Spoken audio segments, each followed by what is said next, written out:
outside of the Minnesota Vikings game. Elsewhere, the calm never loses to the Bengals, and it got so bad around the time the Bengals hoisted the white flag. PJ timed up the underdog and went by with a furlong to run. He's 2-0, and they're undefeated. Now, PJ's team next gets that good Tar Heel quarterback, and what a sweet opportunity in an opportunistic season. PJ Fleck about 10:45, 9 to noon. The baseball season can end any time now. It's like that diseased heat we had multiple times last month. It can go away and end any time now. The Minnesota Twins got shut out by a less-than-average Mets pitcher, but Cleveland went punchless into the ocean at the Anaheimers. So we still own the division by, feels like $1 million, but it's 7.5. And here come the Rays this evening. We hook Glasnow tonight. He's a badass. I know Sonny Gray is, but with this Glasnow thing, good luck with that tonight. Explain Nordo's numbers to me. Yeah, so connecting with John Bonus, Cy Amundsen of Zone Coverage, PA, after each Vikings game. Yeah. Thanks to those guys. And zonecoverage.com, you can check them out. Number one source for Minnesota Vikings content outside of the fan. But it's simply enough. Now, this is not me auditioning for The Athletic. This is not Woodward and Bernstein type of stuff. But simply enough, interesting numbers from the previous Vikings game, hopefully positive, although many of them were negative yesterday. Is it zonecoverage.com? Zonecoverage.com. Okay. So after each Vikings game, the following day, or I should say the Monday, would be the keynote here. You'll see Nordo's numbers and a handful of numbers. And then, good-looking website. As part of that, in the vein of recapping yesterday's game, maybe I get the opportunity at some point throughout the show. Doesn't have to be a segment, can be during news, whenever the hell we want to do it. But thanks to Zone Coverage, the ability to share some numbers with you from yesterday. So I got a couple of them for you because when we are looking back at this game, and we can hammer on Baker, we didn't do enough to impact Baker, this, that, and the other thing. But into this game, despite feeling that we had enough to get over the hump and get the victory, I think that in some ways we weren't praising Vita Vea enough. We weren't praising this Bucs defense enough. A team that was top 10 in passing yards allowed. They can create turnovers. They have playmakers. The former Gopher, the Minnesota kid, Antoine Winfield Jr., a massive impact in the backfield for the Bucs yesterday. So one of Nordo's numbers, if we're going to throw it out there, Devin White and his number 12, as in the 12 tackles that he had yesterday. Absolute monster. He was all over the place, leading both teams with 12 tackles. And he played into some of the negative plays. We were trying to get those short little outs, faux screens, if you want to call them that, to TJ Hawkinson, backs out of the backfield, short passes. Ended up in several losses of 3, 4, and even 5 yards because Devin White was an absolute beast yesterday. The number 12 playing into the conversation of another number 0-1 as to why the Vikings lost yesterday. Yeah, I mean, I don't have the game calling depth chart from yesterday, but there were 3 little side nuggets, and I got 2 of them in, on certain players in the Super Bowl. I believe it was Super Bowl 55. Devin White was one of them. Levante David, Devin White, and Antoine Winfield Jr. in the Super Bowl following the 2020 season. I mean, their numbers are unbelievable. Their impact was even greater. But White in that Super Bowl game, I believe it was 12 tackles, like an interception or a sack, and some passes defensed. So not only is he sturdy and fast and covers the pass and blitzes, but when the lights are at their brightest, he seems to be at his best. And there were a couple in there. The 126, I enjoyed this one. The difference in yards between the first half and the second half for Justin Jefferson. I'm looking at this bad boy right now. Yeah. Nordo's numbers from zonecoverage.com. I like this. This is well done. So it's just it's a bit to spark the conversation, hopefully with more victories than losses at Zone Coverage. I do want to hit you with a number that I did not include on that list, though, and it's the number 17, PA. It's the number of rushing attempts yesterday. Oh, I like how under the 126 with Jefferson, you put, assuming you put it and it wasn't edited in, Justin Jefferson had a difference of 126 yards between his first and second half production. And in the first half, the 2022 Offensive Player of the Year picked up right where he left off last season, blah, blah, blah. But then it gets to the CBS broadcast highlighted Kirk Cousins' statement, quote, "Even when Jefferson is covered, he is open," end quote. That's very well added. And so look at that for not only on the negative side, but also there's a bright spot with JJ in that mix as well. 150 yards in that game yesterday for the 9th time in his career. I mean, that's just yet another record it feels like that he's on pace to breaking. So JJ, lack of possession, lack of reps in the second half, I think played into a significant part of that. Yeah. But 17 rushing attempts all game yesterday. Last year, the Vikings had 6 games with fewer than 20 rushing attempts, including the playoff game. They were 2-4. They beat Miami with 17. They beat the Giants on Christmas Eve with 19. Yeah. Lost to the Cowboys and Lions with 17. The playoff loss, they had just 16 attempts. And then Philly, speaking of them, this Thursday's right around the corner. Only 11 carries in that Philly game yesterday. Right. So it was a question. What's the percentage of what we threw yesterday? It feels like it was about 70. That would be, well, I can get the offensive plays here momentarily, but it would be in that 70 to 75% passing range. Yeah, you don't have to look that up. So, again, light on the rushing attempts. Right. And Robbie Rosenhaus brought that up to me earlier this morning. And while I'm not one to say running the ball is bad, okay, it's en vogue to it's a passing league, and now the quarterbacks that you need to have, they are lethal running and passing. See Jalen Hurts. But this is a passing team. Yep. This is a team that threw 61% of the time last year. 70 to 75, whatever the number was, man, that obviously is way off kilter.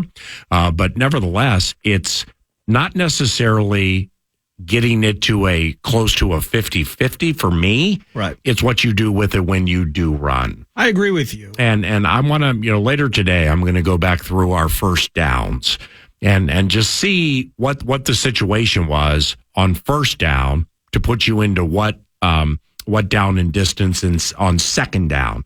Because I just for some reason, I just feel that first down was just not great yesterday, but we can analyze that down the road. Zone coverage, zonecoverage.com. Thank you for Nordo's numbers. Super cool. NFL Du Nord is around. KFAN, The Fan.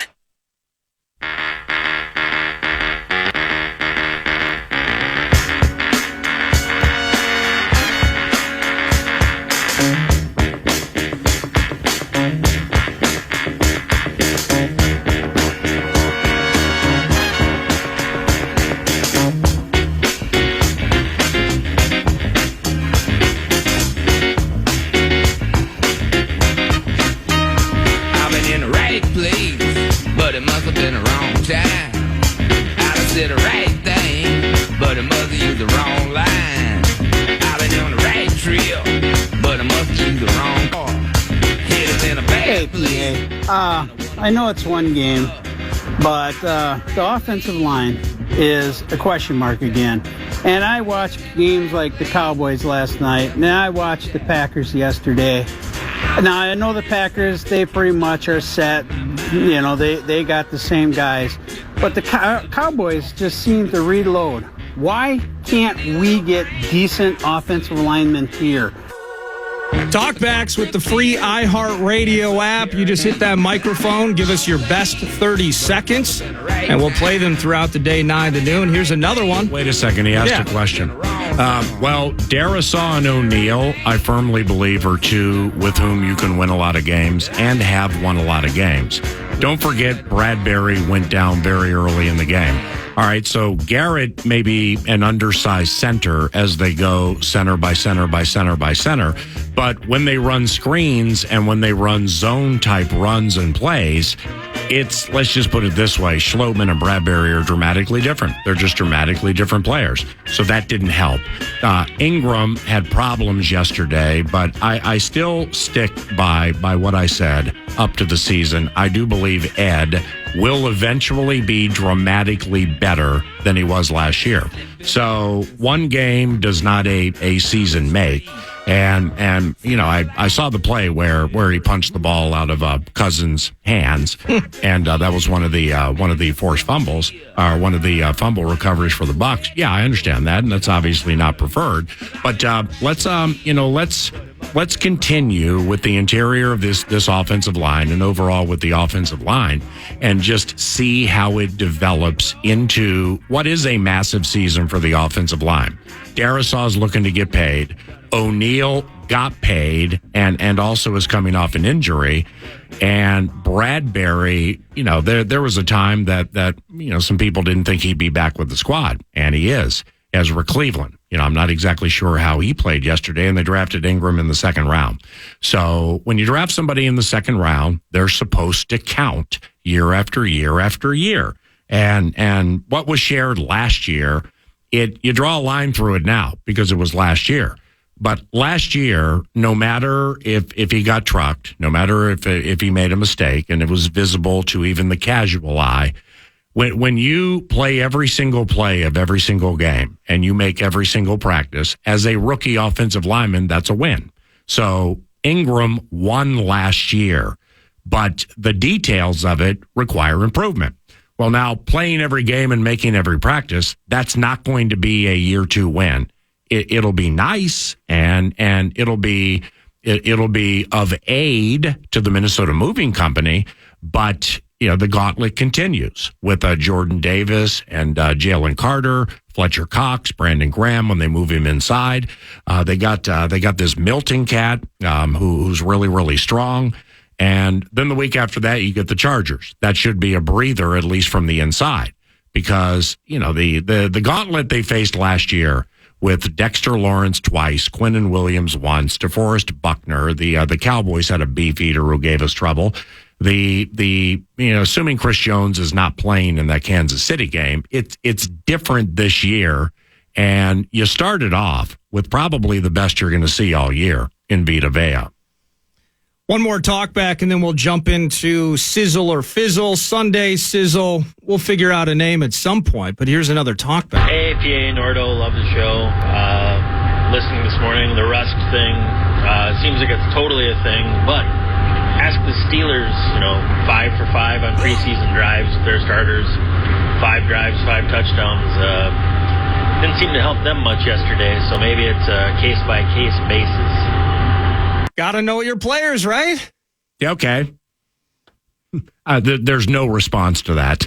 Okay, well, I mean, just the idea of you just have to change it because you were rusty in game one. Is that specific to players not playing in the preseason? I don't know. Or specific to the group of players? Yeah, I don't know. I just thought it was interesting that a coach that just went to the Super Bowl, one of the first things he said after his victory against New England was, we were rusty, and I'm really second-guessing not playing my best players in the preseason.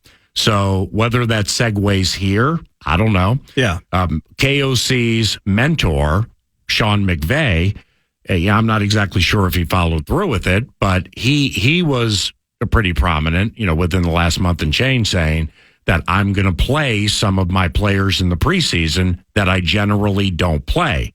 Now, I don't believe Aaron Donald or Matthew Stafford played in the preseason, and the Rams were losing to Softy's Chickens, and then they blew by them like they were tied to a post.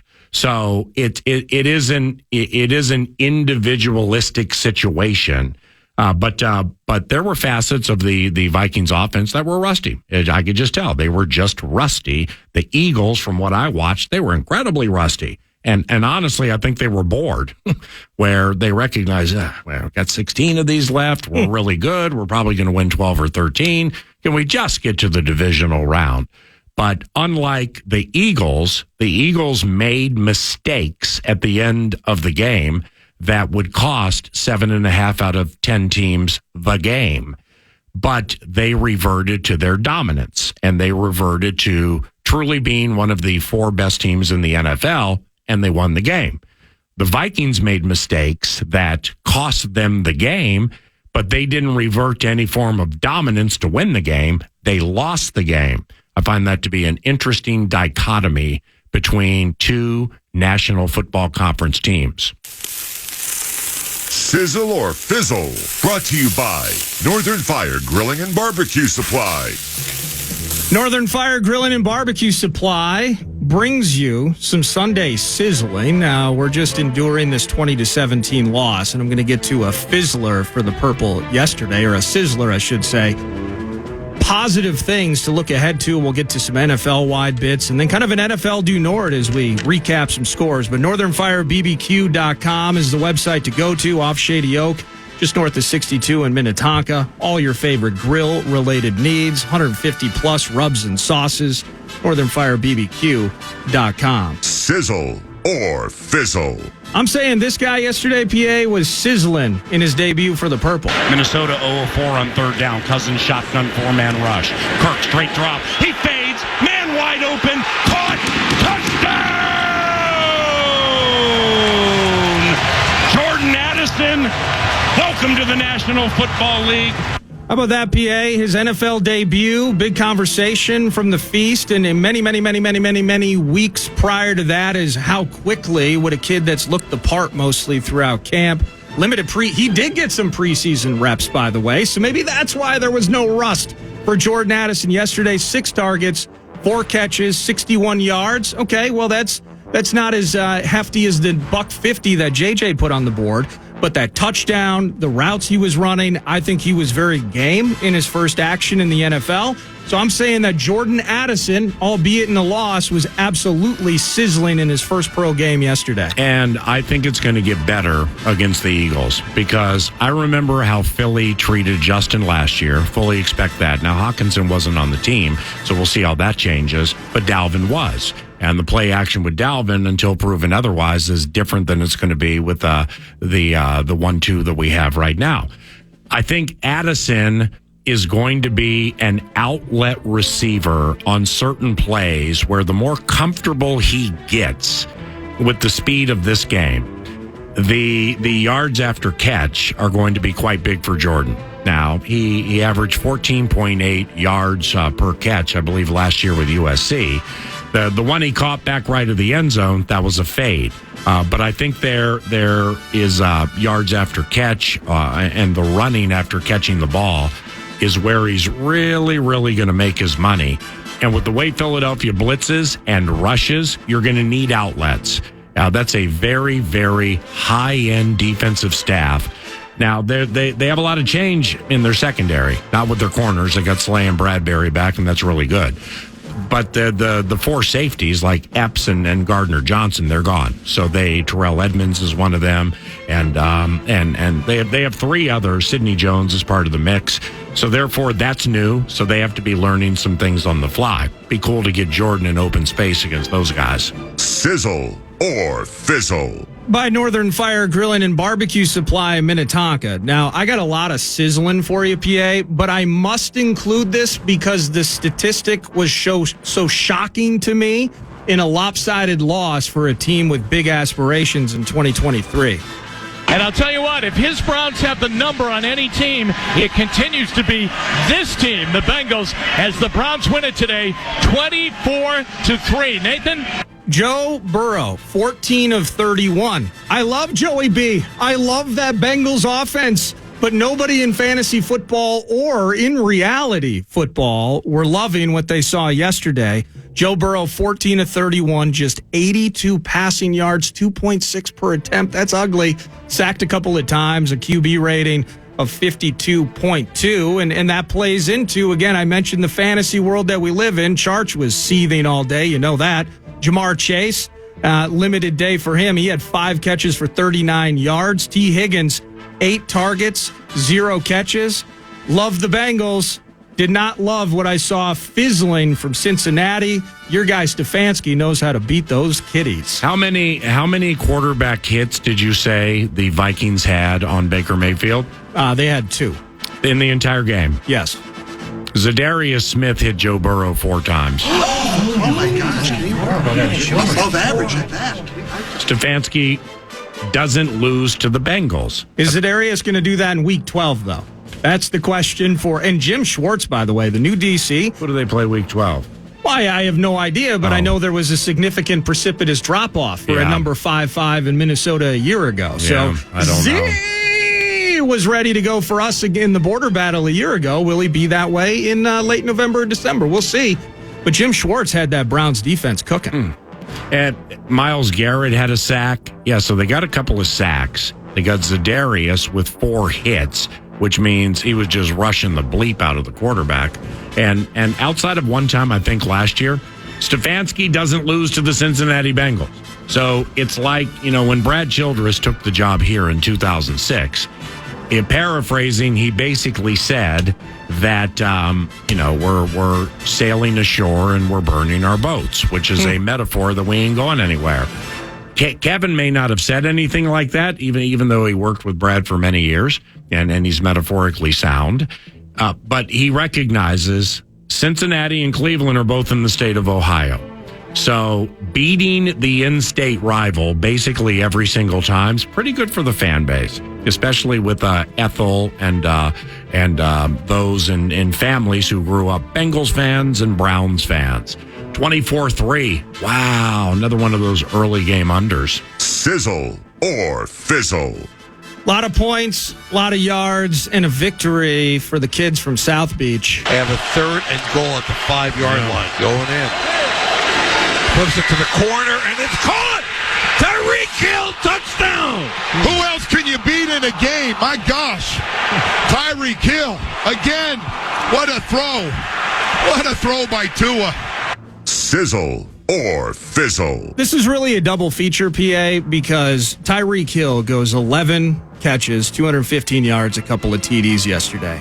Tua Tagovailoa, when he's healthy, and just for him personally, let's hope that there are no more concussions for Tua. Doesn't need that, so we can keep going. Tua till you're satisfied. Whatever it is. 28 of 45. When Musk did Scoreboard Central yesterday and gave the Niners score, and Ayuk scored his first touchdown, I mean, I'm about ready to go back on the radio in the first quarter and describe something, and you're over to the right. But I looked at you because how badly did we want to go Ayuk? Ayuk is on fire! 466 yards. He did have a pick, but he had 3 scores as the Miami Dolphins. It was a pure shootout yesterday. Yeah. It was very video game-like, and I was sitting back here getting ready for OT with Saucy, and you're watching this game unfold. Now, this is our Week 3 opponent, the Los Angeles Chargers. Yeah. And they can put points on the board. Only 228 passing for Herbert yesterday, which is weird, but they put Eric 234 Kendricks, 7 tackles on the ground running the ball. So very balanced yesterday. This Chargers defense, I thought Brandon Staley was a defensive guy. Yeah. This defense continuing, much like they did against the Jacksonville Jaguars in that playoff game, second half defensive issues leading to problems for the Chargers. So something to look out for. But among all the offensive sizzling that took place yesterday, and I got one more for you after this, the Tua to Tyreek tandem was unbelievable. It was on fire. 11 for 215 and 2 with a long of 47. He targeted him 15 times. They had 44 targets in the game. I mean, even main man River Craycraft was targeted 5 times. 3 catches, 40 yards, and a TD. So Tyreek goes for 215, and I'm watching, I think it was NFL Network last night. Can't remember who the analyst was, but J.C. Jackson, did he used to be a New England Patriot? J.C. Jackson was. Yeah. He might be fresh in L.A. now. Okay. And he got a lot of money, I assume, and was hyped and or ballyhooed as a free agent. I mean, he got murdered yesterday, and he had a pass interference they were talking about that was really, really key.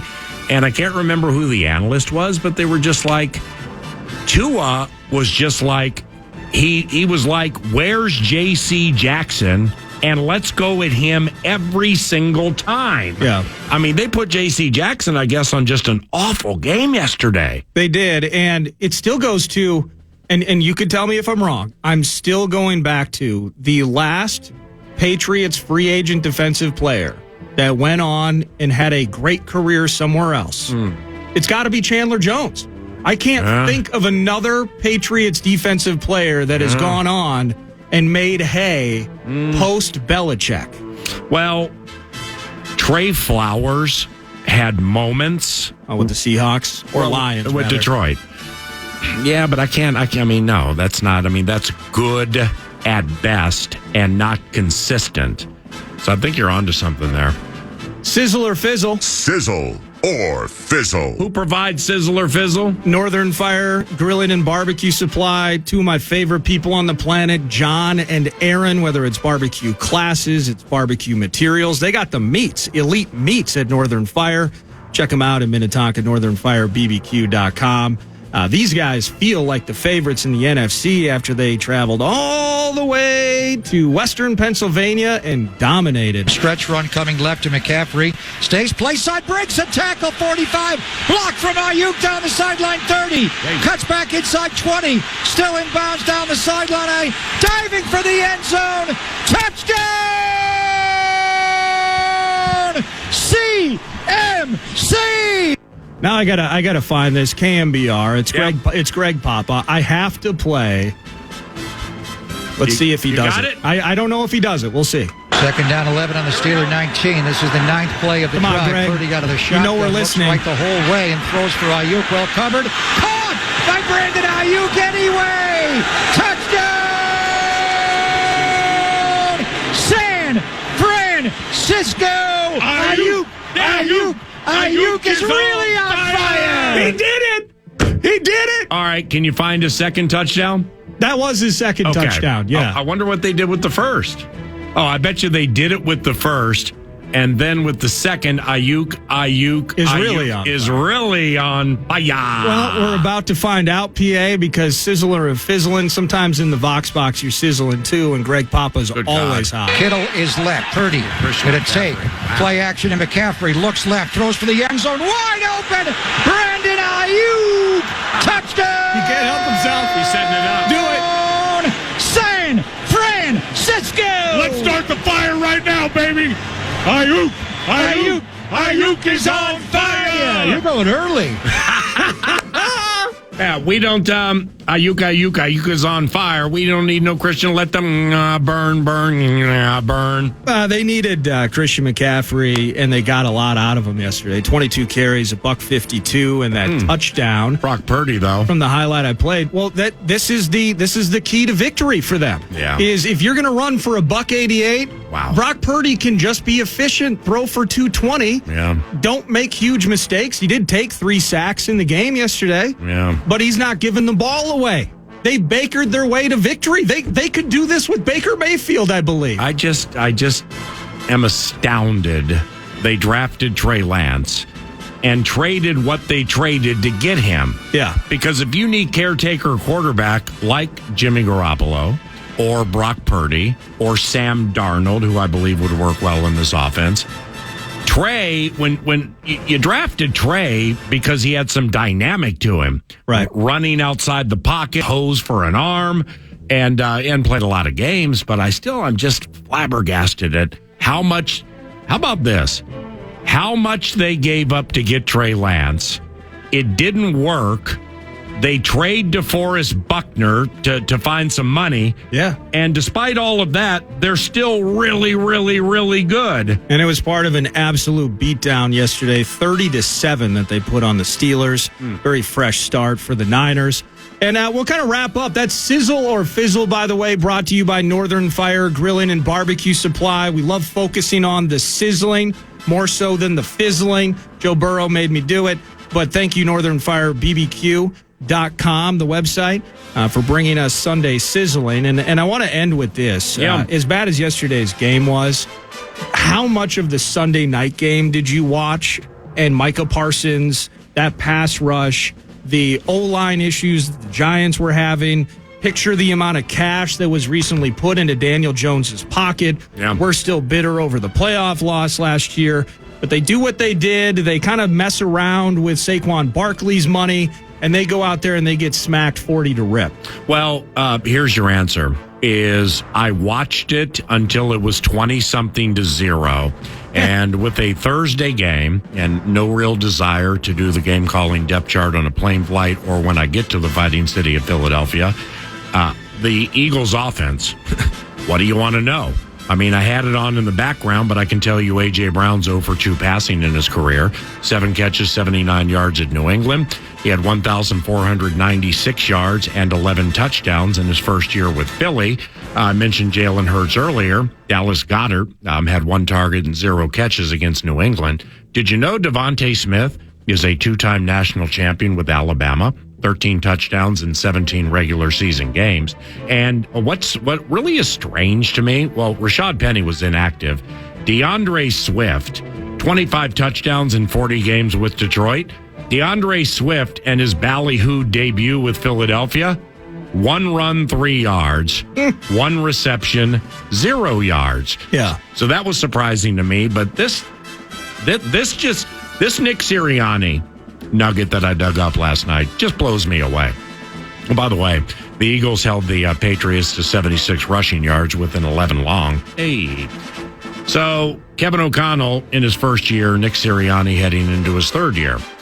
Through 38 games, Nick Sirianni has not had an overtime game. I mean, we had 2 last year and all those spine tinglers, but through 38 games, the Eagles have not had an overtime game with Nick Sirianni. That just absolutely blows me away. Well, for better or worse, you know you won't be staying up extra late on Thursday night. It's 10:42, and when 9 to noon continues, following the sizzle and the fizzle, we will emphasize the sizzle part of the equation with PJ Fleck and his undefeated Gophers football team about set to hook a nice one, at least quarterback-wise, in Drake May. 9 to noon continues after this. The Fan. It's a straight handoff. Lord is in. Touchdown. Minnesota Golden Gophers. Good push. Left side of the offensive line. And the Gophers take the lead. 9-3. Smith to throw. Rifles over the middle. Intercepted. Devin Williams, the linebacker, trying to get outside of the 40. 45 midfield. And he's tackled in Eastern Michigan territory along that Eagles sideline of the 47. His first career interception and a great drop from his linebacker spot. They tried a seam route and the linebacker was right there. 10:49, and here is PJ Fleck, coach of the undefeated Golden Gophers football team. PJ, it's Paul Allen. What's going on? Doing elite, PA. Thanks for having us on, man, as always. My man, for sure. 2-0 to start after running Eastern Michigan into the ground. So, it's you want to run first and set up the play action, set up the striking down the field and everything. And I would imagine against Eastern Michigan with the final totals and certainly the outcome in the game, the running part of the equation went how you wanted it. It did. We made a commitment to the run game. I think we've ran the ball more in that game since we have in the last 50 years, if not maybe the second most. We've ran the ball an awful lot there, but we had to win that football game. In week 1, we didn't have enough opportunities because we were down in the second half 7-3 with only 4 possessions total by that time, or 3 possessions total that time, and kind of changed our philosophical belief for that game to go win that game. So this game was different. We needed to impose our will. We needed to win the line of scrimmage. We needed to create a mentality, which we've been creating since January. But in games, you used to be able to give it to the Rhino Muhammad Ibrahim and he'd score a touchdown. We got new backs. We got a new team. And we have to still keep that type of mentality. Not that we're going to just do that all the time, but the mentality's got to be there. And the only way I know how to do that is doing it during game. And, even though they know you're going to be able to run the ball, you got to still be able to run the ball when they know you're going to run the ball. And we needed to force that into our players' heads, and I thought we were able to do that with success and some non-success at times, but they knew the point of what we were doing, and they know we're going to be able to need to do that moving forward to win. Amen. Laid that out beautifully, and congratulations on that victory. Now, allowing 1 touchdown through 2 games, I mean, that's going to win you a bunch. What was good with your defense specifically in this one? Well, I think we started, it was kind of a tale of 2 halves because I think we were overthinking a lot of things in the first half. We were playing almost too fast. I think everybody was trying to make a play instead of just playing their role within the system. I think we were a little jumpy. We were a little edgy. I don't mind the edgy piece. It's just we were a little anxious, and I felt that. and they were able to move the ball, maybe not score touchdowns, but they were able to move the ball. Second half came out, they ran 14 plays, they didn't get a first down. I mean, we never punted. So we dominated the game. It just, the score didn't match how much we dominated that game. Maybe on the defensive side, but the offensive side, instead of 3-4 field goals, you'd love to be able to have 3 more touchdowns. So, but again, we did what we had to do to win that football game. We learned a lot from it, and now we have to go apply it to a top 15 team in the country who's playing at a high level. Ain't no doubt about that. North Carolina, Chapel Hill next. We'll get into that momentarily. But you touched on the running situation earlier. Now, Darius Taylor, 193-1. This is a true freshman from Detroit. And you, at least from a report I read, you beat Eastern Michigan in recruiting him along with other schools. Then you beat that squad with him on the field. What attracted you to Darius Taylor? Well, just the type of person he is. He played wide receiver in high school, switched to running back his senior year. He's big. I mean, he's 5'11", he's 218 pounds. He's a physical player. Just has to keep learning how to play the running back position, and he will. I mean, he could have went to anywhere in the state of Michigan, anywhere, not just Eastern Michigan, but anywhere. Right. And that was one of our biggest fears, was he was going to take the other offers he got from the 2 major schools inside that program and go there. But he really valued the relationship. He valued to have the opportunity to play as a freshman, not guaranteed, but the opportunity with Muhammad Ibrahim leaving. And I think he's taken the most advantage he possibly could of that situation. Was his high school in Detroit called Walled Lake High School? Is it Walled? Walled Lake Western. Yeah, Walled Lake Western. And he also was a wrestler there. So how, if any, does that help like football or running back prowess being a high school wrestler? Well, it shows that you're not afraid of contact. You're wrestling another man for however many minutes to get that person to tap out or submit, right, or to win on point. But it's a battle, right? I mean, it's man versus man, period, right? And that's what a running back does. A man versus basically 11 defenders when you have the ball in your hand. So it fits very well, and the carryover was perfect for us. Fellow running back Sean Tyler went for 93. He's a Western Michigan transfer. What's good about his game, despite those fumbles in the most recent game? I know you don't prefer. Well, I think he has a great vision. He's been able to break some tackles. He's got really good explosion and quickness. He's got a great center of gravity. He's played a ton of football, and you just can't put the ball on the ground. And I love him as a human being. I told him why, we didn't play him much after that, and he understands that. I mean, he's a grown up. I mean, he's a young man that understands that at that moment, I just can't put the team at that risk based on what he had shown, and he gets it. And I know he'll respond really well. He'll be way better next week. We believe in him 100%, and we'll work on all those things this week in practice. PJ Fleck every Monday, 9 to noon. It's 10:55. Why do you think most offensive linemen prefer run blocking to pass protection?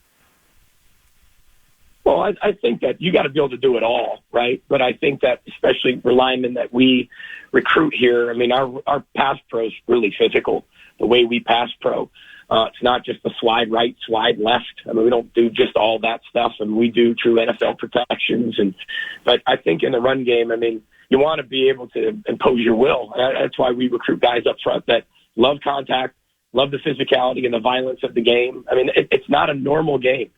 This isn't a normal sport. It's not just a collision sport. It's a violent sport at the same time. And I think people have done a great job to change the equipment to keep up with the rules, to make it a safer game, even though it's always still going to be violent in the collision sport. And you want people who thrive to that love that. And I think our offensive linemen that we've recruited, developed, have that mindset. You got to be a little off somewhere up there to do what we do with this game, because it is a choice to play this game. But I think we've done a great job as a sport of doing everything we can within the rules and the equipment to keep making it safer for the National Football League, for college football, for high school.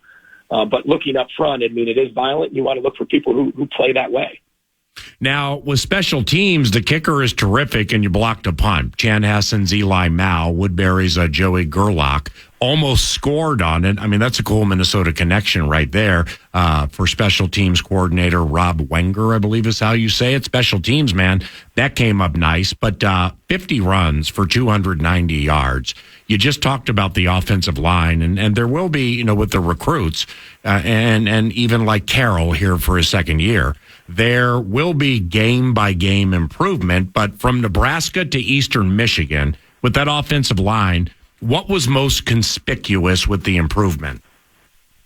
Well, I think no matter what every game's its own entity, right?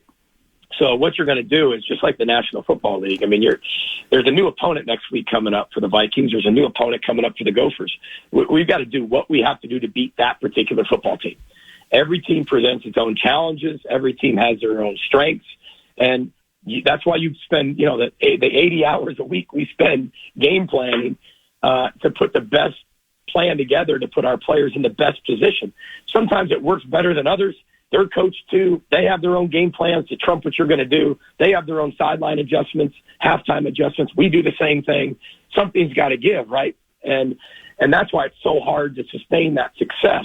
Is every week you're coming up with new things to do really well. That's why you have to be good at everything. And that's why no matter what, we were so stubborn in the run game last week because we had to get our players with the mentality of if we have to run and people know we're going to run, we still have to run the ball and win a game. Yeah. And that's what we've been really good at here. We showed that we can throw the ball to win a game. But now we got to mesh those together and be good at both. We're going to play a lot of top 25 teams coming up. And you better be balanced to beat those teams because they are good enough to take away and make you one-dimensional. If we do happen to become one-dimensional, can we still win that game? Well, with those top 25 teams coming up, PJ, you know what they present? Opportunities in an opportunistic season, right? That's right. One of the most opportunistic schedules in the country. I mean, the second hardest schedule in the country. And, Ain't no doubt. We embrace that. I mean, our players have not run from that. They've embraced it. And, it's kind of, I give them the analogy of like an airplane right now. We came down the runway in game one and we pulled back on the yoke, which is, the steering wheel per se for our non-aviators out there.